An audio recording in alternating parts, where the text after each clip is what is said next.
Nous sommes ici. Nous atteindrons l'équinoxe de printemps dans 5 semaines.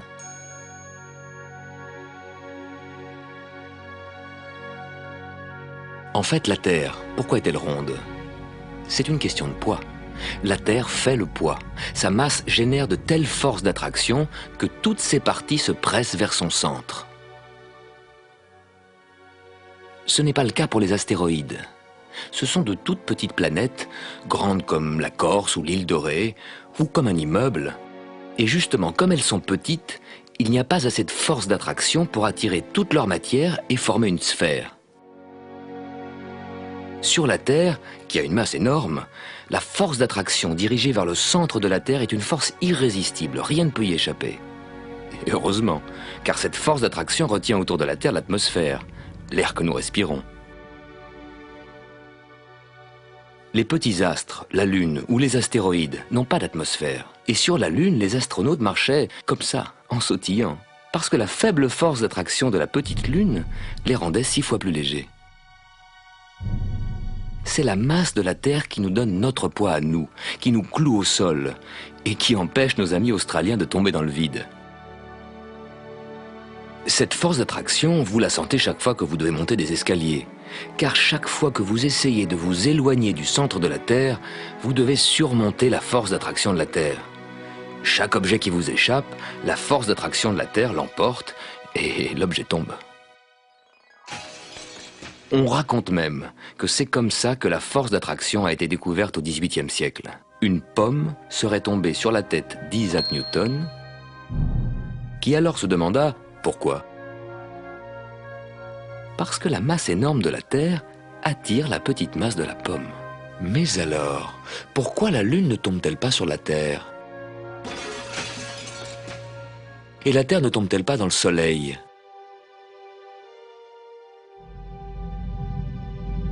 La force d'attraction n'est pas la seule force qui agit sur la Terre, et sur les planètes et sur les satellites.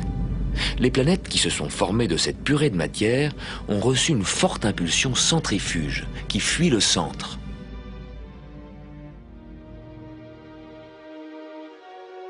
Entre ces forces centrifuges et la force d'attraction du Soleil, chaque planète trouve son orbite bien précise. C'est près du Soleil que sa force d'attraction est la plus grande. Mercure, tout près du Soleil, force d'attraction maximum. Et pour rester en orbite, vitesse maximum, 170 000 km/h, alors que la Terre ne fait que 107 000 km/h. La Terre est plus loin du Soleil, la force d'attraction du Soleil est diminuée, une vitesse diminuée nous suffit. Cette vitesse diminuée, c'est tout de même 30 km toutes les secondes. Imaginez un endroit à 30 km de chez vous et vous y allez en 1 seconde. En ce moment, nous gagnons tous les jours 3 minutes de soleil en plus. Et pourquoi? La Terre fait le tour du Soleil. Mais l'axe de la Terre reste toujours pointé dans la même direction. La Terre ne perd jamais le nord. En ce moment, le pôle sud est éclairé, alors que le pôle nord reste à l'ombre pendant tout l'hiver. Mais au cours de ce voyage circulaire, le pôle nord se penche peu à peu vers le Soleil. Et donc chez nous, le Soleil qui hier semblait faire ce parcours se lève aujourd'hui plus à gauche, il monte plus haut à midi et le soir il se couche plus à droite. Prenez des repères chez vous et vous verrez demain, ce sera encore plus à gauche, plus haut à midi et plus à droite le soir. Si vos fenêtres donnent à peu près vers le sud, le Soleil, en hiver, bas dans le ciel, atteint la paroi en face de la fenêtre. Mais peu à peu, le Soleil qui de jour en jour grimpe plus haut dans le ciel éclairera le plancher au milieu de la pièce. Et en été, le Soleil au plus haut dans le ciel n'éclairera plus que le plancher tout près de la fenêtre.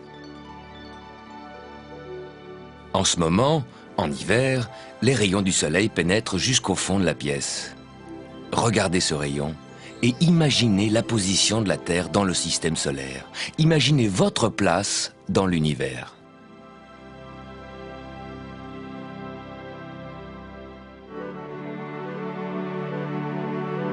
Pendant que la Terre fait le tour du Soleil, son axe reste incliné toujours dans cette même direction. Cet axe est donc une bonne référence pour mesurer le temps, pour savoir l'heure qu'il est. On peut s'imaginer l'axe de la Terre qui sort du pôle Nord comme une perche. Et si on dessine un cadran sur la glace, l'ombre de l'axe de la Terre nous indique l'heure. Mais pas besoin d'aller au pôle Nord.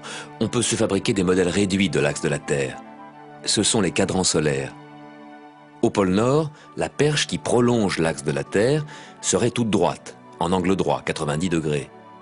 À Stockholm, situé à 60 degrés de latitude nord, le bâtonnet, pour être parallèle à l'axe de la Terre, sera incliné à 60 degrés.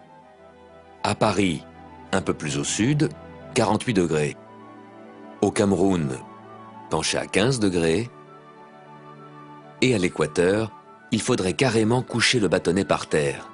C'est le sol qui est parallèle à l'axe nord-sud de la Terre, plus d'ombre, plus de cadran solaire.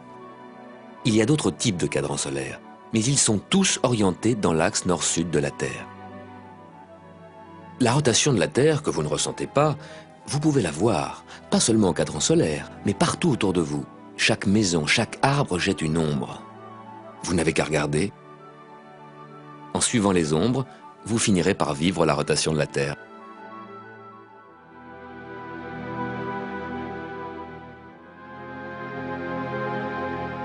Dans le système solaire, nous connaissons bien nos voisins les planètes, leur position, leur vitesse, leur mouvement.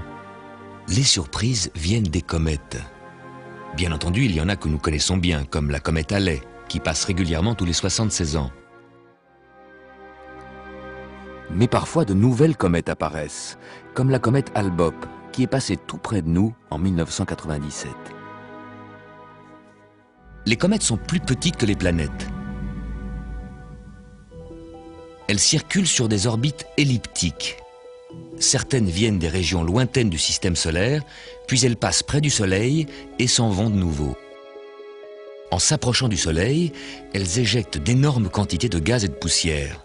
Ces matières forment la queue de la comète, qui s'étire dans le ciel comme des cheveux dans le vent. Comète veut dire chevelu en grec. Les comètes sont des petits astres chevelus. On a tendance à croire que la comète fonce à travers le ciel, la tête en avant et la queue à l'arrière. En fait, la queue est toujours dirigée du côté opposé du Soleil, car c'est le flux des particules émanant du Soleil, le vent solaire, qui pousse les cheveux de la comète vers l'extérieur. Bientôt, nous reparlerons de cette comète Hale-Bopp quand elle sera plus proche de nous.